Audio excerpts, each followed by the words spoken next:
Assalamualaikum warahmatullahi wabarakatuh. Perkenalkan, saya Izatul Mawaddah, mahasiswa program studi Ilmu Komunikasi. Pada kesempatan ini, saya akan mempresentasikan tugas mata kuliah Opini Publik dan Pencitraan. Sebelumnya, saya ingin menyampaikan ucapan terima kasih kepada dosen pengampu mata kuliah ini, yaitu Bang Said, yang telah membimbing kami dalam memahami materi dan memberikan arahan dalam penyusunan tugas ini. Semoga apa yang saya sampaikan hari ini dapat memberikan pemahaman, tambahan, dan bermanfaat bagi kita semua. Baik, langsung saja kita masuk ke dalam pembahasannya. Yang pertama yaitu opini publik dan pencitraan sebagai disiplin ilmu. Nah, opini publik adalah sikap atau pandangan bersama masyarakat terhadap suatu isu. Menurut Walter Lippmann tahun 1922 menyebut opini publik sebagai gambaran dalam benak masyarakat yang terbentuk karena persepsi, bukan realitas yang sesungguhnya. Sedangkan menurut Noel Newman tahun 1974 menambahkan melalui teori spiral of silence bahwa orang cenderung mengikuti opini mayoritas agar tidak terisolasi. Dalam konteks modern, Erianto tahun 2021 menjelaskan bahwa opini publik merupakan hasil konstruksi media, bukan sekedar ekspresi spontan masyarakat. Artinya, di sini media berperan penting dalam membingkai realitas. Sedangkan pencitraan menurut Frank Jenkins tahun 1994 adalah proses komunikasi berkesinambungan untuk membangun reputasi positif. Di era digital, pencitraan lebih kompleks. Menurut Asalmari tahun 2025, pencitraan modern mencakup personal branding, reputasi, dan strategi komunikasi digital. Dengan demikian, sebagai disiplin ilmu, studi opini publik dan pencitraan mencakup kajian komunikasi politik, media, perilaku sosial, dan strategi hubungan masyarakat. Nah, kita lanjut pembahasan selanjutnya, yaitu pendekatan dalam kajian. Dalam menganalisis opini publik dan pencitraan, terdapat beberapa pendekatan. Di antaranya ada psikologis. Nah, di sini opini publik terbentuk dari persepsi dan pengalaman individu. Yang kedua ada sosiologis. Opini publik dipengaruhi interaksi sosial norma dan budaya. Terus ada komunikasi. Media memiliki peran sentral dalam membentuk opini publik lewat agenda setting dan framing. Nah, selanjutnya ada politik. Nah, politik di sini opini publik menjadi sumber legitimasi dan kontrol dalam proses demokrasi.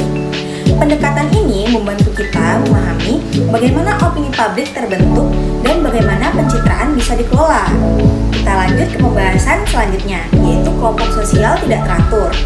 Teman-teman, kelompok sosial tidak teratur di sini adalah kelompok yang terbentuk spontan tanpa struktur organisasi yang tetap. Contohnya kerumunan penonton olahraga, masa demonstrasi, hingga trending topik di media sosial. Meski tidak terorganisir, kelompok ini bisa mempengaruhi opini publik secara signifikan. Misalnya, protes spontan yang viral di media sosial dapat mempengaruhi sikap masyarakat luas dan bahkan keputusan politik. Pembahasan selanjutnya yaitu ada hakikat, persepsi, dan sikap dalam opini publik dan pencitraan. Hakikat opini publik di sini adalah ekspresi kolektif masyarakat atas suatu isu. Pencitraan adalah strategi untuk mengelola ekspresi itu agar terbentuk citra positif. Nah, persepsi secara individu memahami isu, dipengaruhi pengalaman, nilai, dan framing media. Sikap terdiri dari komponen kognitif, yaitu keyakinan, afektif, yaitu emosi, dan konatif, yaitu kecenderungan bertindak. Menurut Rahmawati dan Puspitasari tahun 2022, opini publik dipengaruhi persepsi masyarakat yang terbentuk dari interaksi informasi dengan sikap personal maupun kelompok.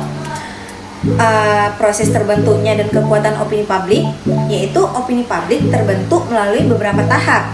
Pertama, munculnya isu atau peristiwa. Kedua, penyebaran informasi melalui media massa dan media sosial. Ketiga, individu menafsirkan informasi sesuai persepsinya.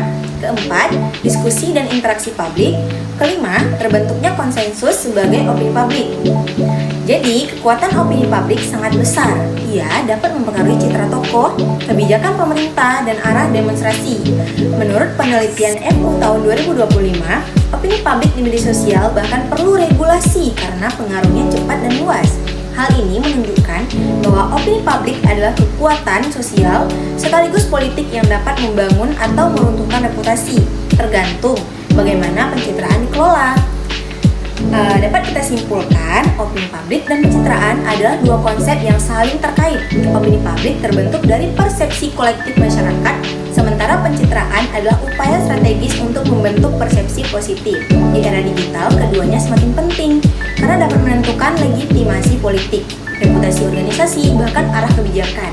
Demikian presentasi saya yang dapat saya sampaikan. Terima kasih atas perhatiannya. Wassalamualaikum warahmatullahi wabarakatuh.